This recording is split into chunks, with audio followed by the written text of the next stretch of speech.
This morning, Texas lawmakers on their way to the state capitol. The legislature gaveling back into session in just 48 hours.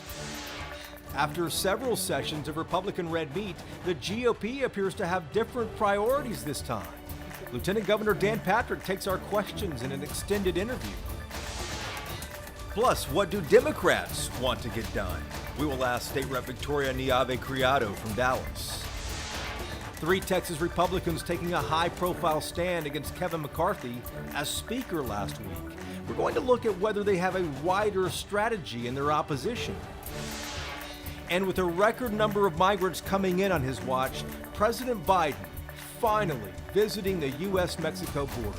But what will he say on one of the issues that matter most to Texans? Inside Texas Politics with Jason Whiteley starts now. Good Sunday morning to you. You know, between Congress and the state legislature, lots is happening politically right now, but here are some of the other headlines that we are keeping an eye on. The first is that presidential visit to the U.S.-Mexico border. President Biden going to El Paso, finally making a trip to the border. It's the first time he has been there since he became president. It's a big deal politically because a record number of migrants are coming across. Cities across the country are now feeling the impact. And the problem is nothing seems to be stopping it. We'll be waiting to hear exactly what the president says during his visit there.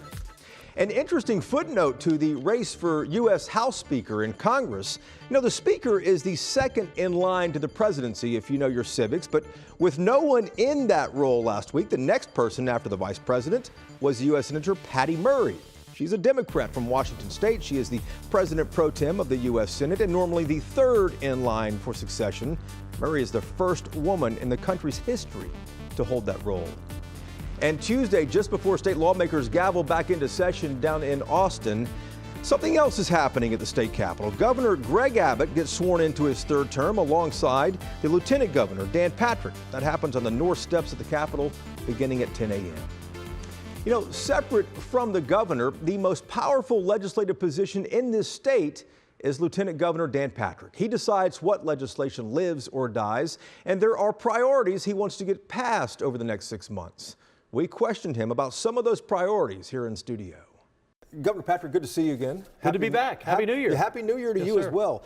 Priority number one for you is to reduce property taxes. That's been a goal of yours for the last few sessions as well. You're proposing to raise the homestead exemption even more from $40,000 to $60,000. Maybe 70. Maybe you said even 100 potentially yes. before you leave the building. Before I leave office, I'd like for it to be 100. When I came in, it was 15,000. Right. It went to 25. I bumped it to 25. Last session to 40. Well, people hear this, Governor, and they're thinking, well, what does that mean to me? How much less am I going to pay? Or is this just going to work itself out in the wash? So, not everyone's property taxes are the same based on where they live. Right. But basically, you're paying about $3 a hundred of taxes. So on every $100,000 value, you're paying $3,000. So if we raise, let's do easy math here. If we raise the exemption to $50,000, that's a $1,500 savings a year. If we take it to, I'm hoping for 70,000. I said 60 or 65. Let's push for a little more. It's up to the members. We'll vote on that, but it will go up again. So let's say it's 65,000. So that's 2/3 of 3,000 we're saving you. So now you're close to an $1,800, $1,900 savings on the homestead exemption. And before I leave, I'd like to be at $100,000. The average homeowner today's home is about $350,000. That's across the state. Obviously, in a place like Dallas or any big city, more expensive in the urban and suburban areas. But if you can get it to, 70, 80, 90, 100,000 over the next couple of years, you're talking about taking a third off the top. So that would be a $3,000 saving. Governor, you said you want to empower parents by giving them a voice in their child's education. Yes. You've said that for several years, too. Governor Abbott said he is open to talking about school vouchers. You didn't mention that in your press conference. Is that something you would consider this session, school vouchers? So I'm the only statewide elected official that's ever passed school choice. I did it twice in 15 and 17. Unfortunately, the House did not pass it. The governor is all in this session on school choice. And when I laid out my proposals in that press conference, the main thing I wanted for people to get their arms around is how much money we had, how much we can spend, how we can spend it, and what are the major programs. And that included teacher pay increase, property tax, and we'll talk about law enforcement and mental health care as well, I think, in the next few minutes. But on school choice, I said parental freedom, because it's you can call it what you want. Those who oppose school choice, vouchers are terrible. No, Parents deserve to have the freedom to decide where their kids go to school. And if they have a child with a disability and the school can't take care of that child for whatever reason, and many schools are great with children with disabilities, some are not, then they don't have a right to go to a school that can. If a parent feels their child is going to a school that's a perennial failing school, that's always a D or an F or most of the time, why should their child go to a school that the state rates a failure? They should be able to have choice. And third, if a parent feels maybe the school is not safe, for whatever reason, bottom line is they have a right to send their child to the school. I always hear this from the education community. Well, you can't take money out of the system. Wait a minute. The school system doesn't have any money. It's the taxpayers' money. It's their school taxes, so they should have that right. At the same time, and here's what's important, I'm the biggest public school advocate that's ever been in the office of Lieutenant Governor. I've put more money to it, more money to teachers, retired teachers, because here's what I know. We have 5.5 million kids in public school today, roughly. We only have 250,000 in private schools. We have about 300,000 in public charters. And then the homeschool community, that's growing and growing. But in terms of what we fund, of those 6 million kids roughly, 5.5 million go to public school. It's always going to be 90% or more going to public schools. Let's talk about your home county, Harris County. Yes. It did not have enough ballots, as has been widely reported in the November midterm election. An investigation is underway, Governor, but based on what you know right now, do you think something criminal happened on the election? So here's what I know. Dallas didn't have any problem. It's a blue county. Counted all the votes on time, right? I don't remember any complaints about Dallas, Dallas County. I didn't hear any complaints about Travis County, Blue County. Didn't hear any complaints about Bexar County. I mean, nothing like this. In Harris County, they either are corrupt or they're incompetent.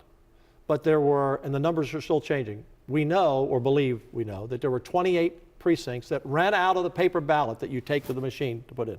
And 26 of them were Republican districts. And a judge ordered them to get the ballots, and later on election day.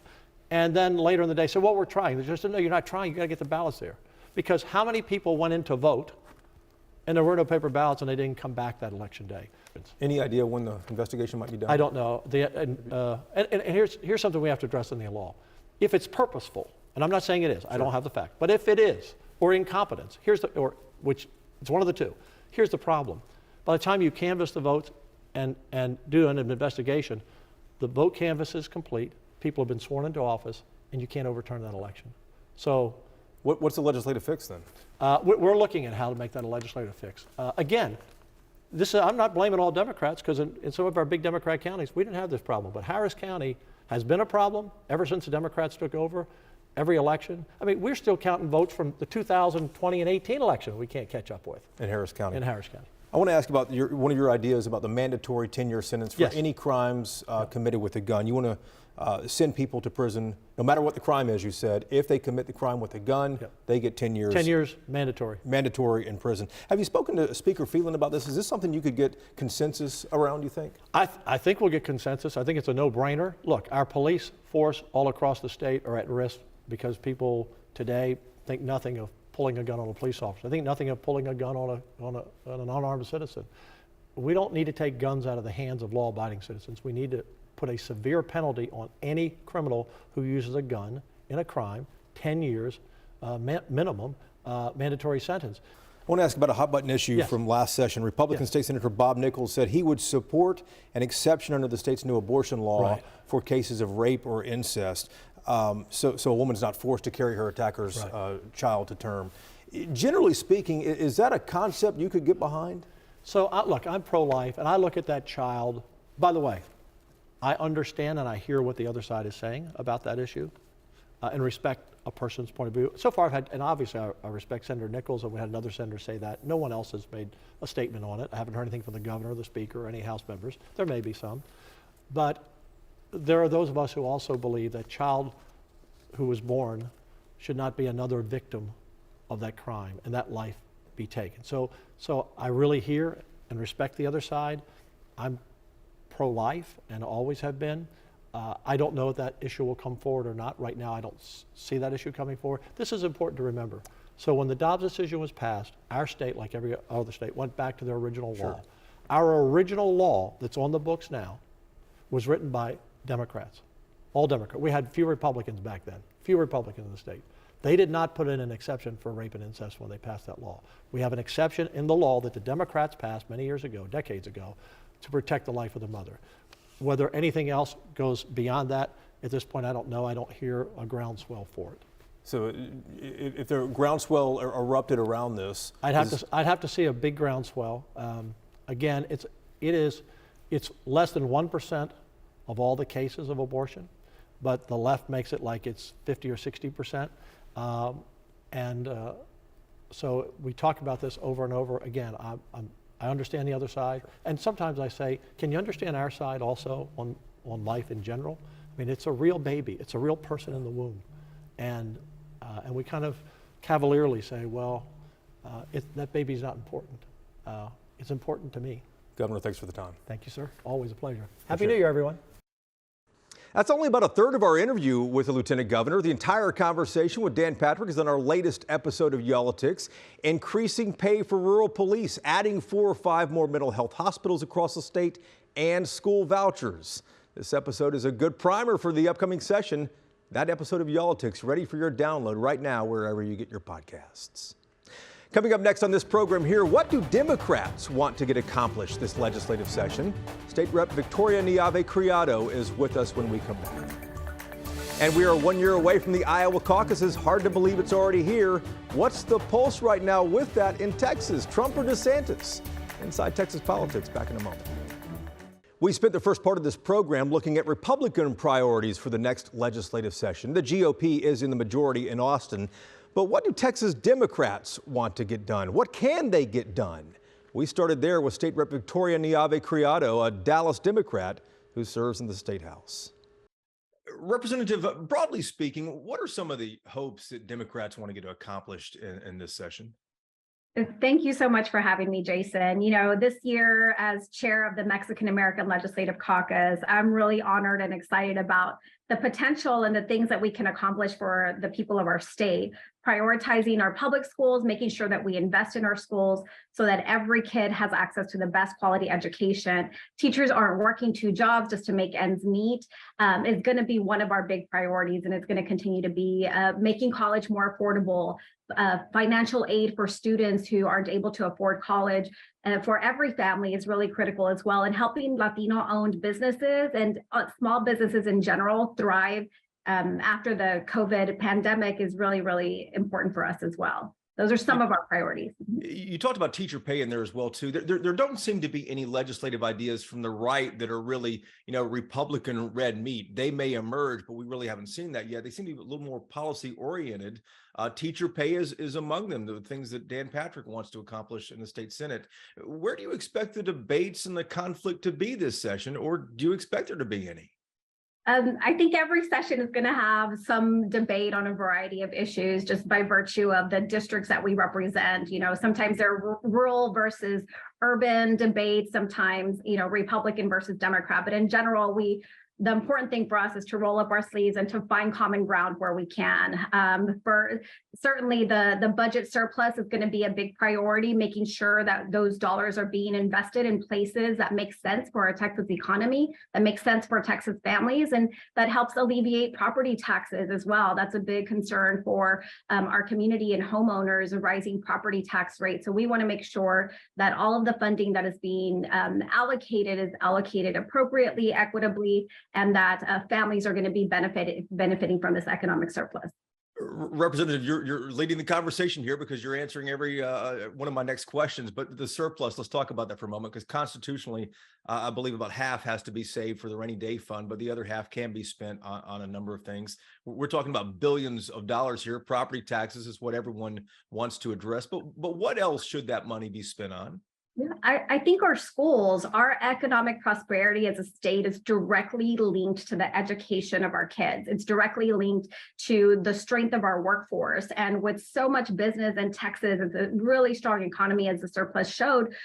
Businesses want to make sure that we are graduating students who are either college ready or have the skills necessary to enter the workforce. There's a huge shortage in the nursing area, for example, and there's a shortage of teachers. And so making sure that the schools have those resources, that kids have the resources, that our colleges have the resources to educate our Texas population so that our economy prospers is really, really important for those funds to be used.